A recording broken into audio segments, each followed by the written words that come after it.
One day, while walking in the bamboo forest, an old, childless bamboo cutter named Taketori no Okina, meaning the old man who harvests bamboo, came across a mysterious shining stalk of bamboo. After cutting it open, he found inside it an infant the size of his thumb. He rejoiced to find such a beautiful girl and took her home. He and his wife raised her as their own child and named her Kaguya Hime. Her full name is Nayotake no Kaguya Hime, which means Princess of Flexible Bamboos Scattering Light. Thereafter, Okina found that whenever he cut down a stalk of bamboo, inside would be a small nugget of gold. Soon he became rich. Princess Kaguya grew from a small baby into a woman of ordinary size and extraordinary beauty. At first, Okina tried to keep her away from outsiders, but over time the news of her beauty spread. Eventually, 5 princes came to Okina's residence to ask for Princess Kaguya's hand in marriage. The princes eventually persuaded Okina to tell a reluctant Princess Kaguya to choose from among them. Princess Kaguya concocted impossible tasks for the princess, agreeing to marry the one who managed to bring her his specified item. That night, Okina told the 5 princes what each must bring. The first was to bring her the stone begging bowl of the Buddha from India. The second, a jeweled branch from the mythical island of Horai. The third, the legendary robe of the fire rat of China. The fourth, a colored jewel from a dragon's neck. And the final prince, a cowrie shell born of swallows. Realizing that it was an impossible task, the first prince returned with an expensive bowl, but after noticing that the bowl did not glow with holy light, Princess Kaguya saw through his deception. Likewise, 2 other princes attempted to deceive her with fakes, but also failed. The fourth gave up after encountering a storm, while the final prince lost his life, severely injured in some versions, in his attempt. After this, the Emperor of Japan, Mikado, came to see the strangely beautiful Princess Kaguya, and, upon falling in love, asked her to marry him. Although he was not subjected to the impossible trials that had thwarted the princess, Princess Kaguya rejected his request for marriage as well, telling him that she was not of his country, and thus could not go to the palace with him. She stayed in contact with the emperor, but continued to rebuff his request and marriage proposals. That summer, whenever Princess Kaguya saw the full moon, her eyes filled with tears. Though her adopted parents worried greatly and questioned her, she was unable to tell them what was wrong.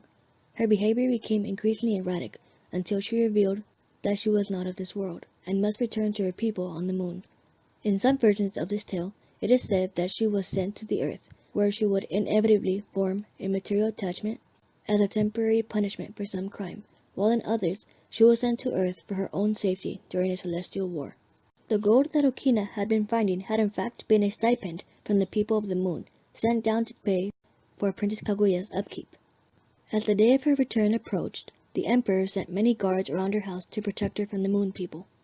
But when an embassy of heavenly beings arrived at the door of Okina's house, the guards were blinded by a strange light. Princess Kaguya announced that, though she loved her many friends on earth, she must return with the moon people to her true home.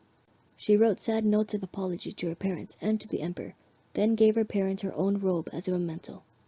She then took a small taste of the elixir of life, attached it to her letter to the emperor, and gave it to a guard officer. As she handed it to him, the feather robe was placed on her shoulders, and all of her sadness and compassion for the people of the earth were forgotten. The heavenly entourage took Princess Kaguya back to Tsuki no Miyako, the capital of the moon, leaving her earthly foster parents in tears. The parents became very sad and were soon put to bed sick. The officer returned to the emperor with the items Princess Kaguya had given him as her last mortal act and reported what had happened. The emperor read her letter and was overcome with sadness. He asked his servants, which mountain is the closest to heaven, to which one replied the great mountain of Suruga province. The emperor ordered his men to take the letter to the summit of the mountain and burn it, in the hope that its message would reach the distant princess. The men were also commanded to burn the elixir of immortality, since the emperor did not wish to live forever without being able to see her.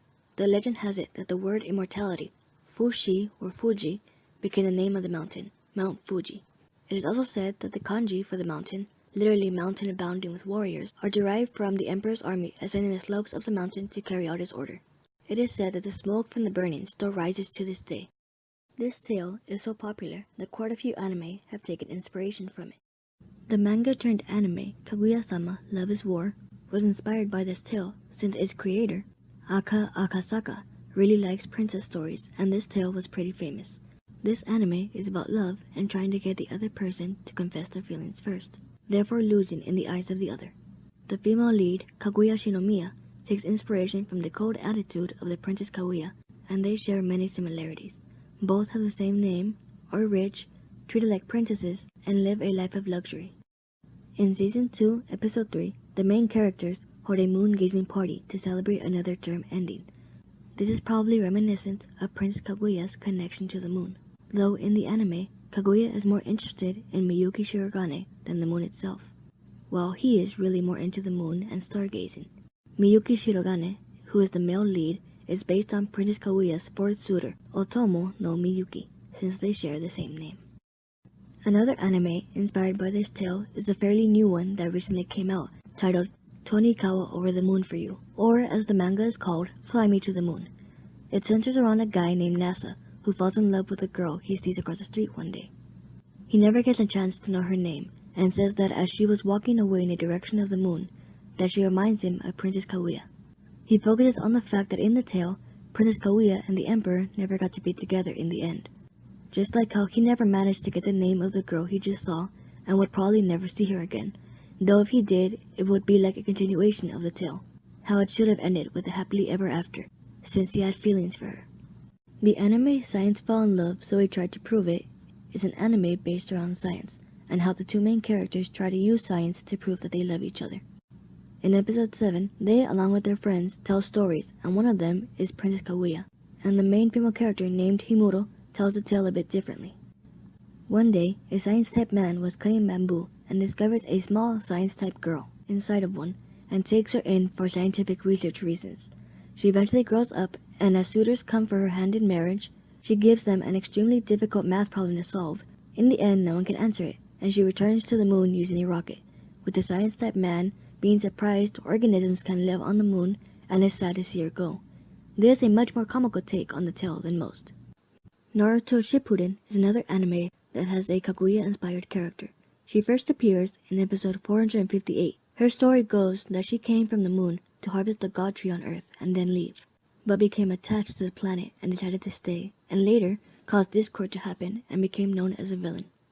Her horn-like appendages symbolize rabbit ears, representing her connection to the moon by evoking the moon rabbit. This also fits with her being known as the rabbit goddess, Usagi no Megami, with her taking a rabbit-like form after being hit by Naruto's sage art, super-tailed beast Rasen Shuriken. The name Otsutsuki roughly means big bamboo tree, and is derived from an obscure passage in the second volume of the Kojiki about the genealogies of Emperor Suinin, 11th Emperor of Japan, which states that he had a consort named Kaguya Hime no Mikoto, the daughter of a king named Otsutsuki Tarine no Miko. Tradition holds that these individuals served as the basis of Princess Kaguya and the old bamboo cutter in the aforementioned tale. And the final anime I will be talking about is the anime film titled The Tale of the Princess Kaguya. A bamboo cutter named Sanuki no Miyatsuko discovers a miniature girl inside a glowing bamboo shoot. Believing her to be a divine presence, he and his wife decide to raise her as their own, calling her Princess.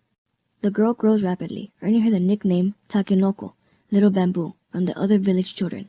Tsutsumaro, the oldest among Kaguya's friends, develops a close relationship with her. Miyatsuko comes upon gold and fine cloth in the bamboo grove in the same way he found his daughter. He takes these as proof of her divine royalty and begins planning to make her a proper princess. He relocates the family to the capital, forcing the girl to leave her friends behind, and the family moves into a mansion with servants. The girl is soon saddled with a governess who is tasked with taming her into a noble woman. The girl struggles with the restraints of nobility, yearning for her prior life in the countryside. When the girl comes of age, she is granted the formal name of Princess Kaguya by a name father.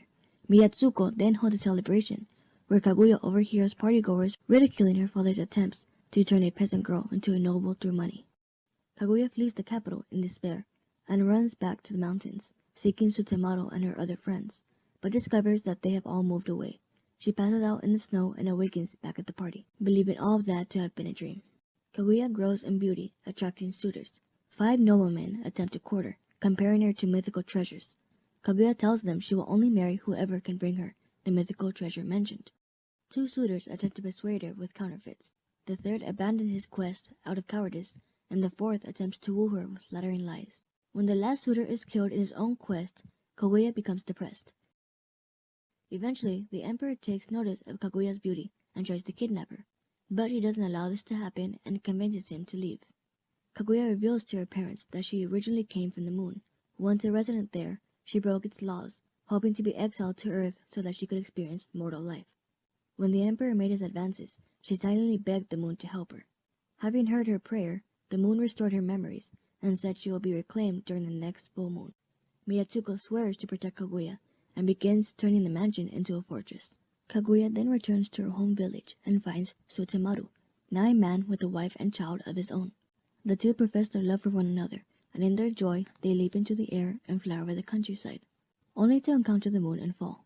Sutemaru wakes up alone, interpreting the whole experience as a dream, and reunites with his wife and child, who have no clue he had attempted to abandon them. On the night of the full moon, a procession of celestial beings led by the Buddha descends from the moon, and Miyatsuko is unable to stop it. An attendant offers Kaguya a robe that will erase her memories of Earth. She is granted one last moment with her parents before an attendant drapes the robe around her, appearing to erase her memory. They leave, and Miyatsuko and his wife are distraught.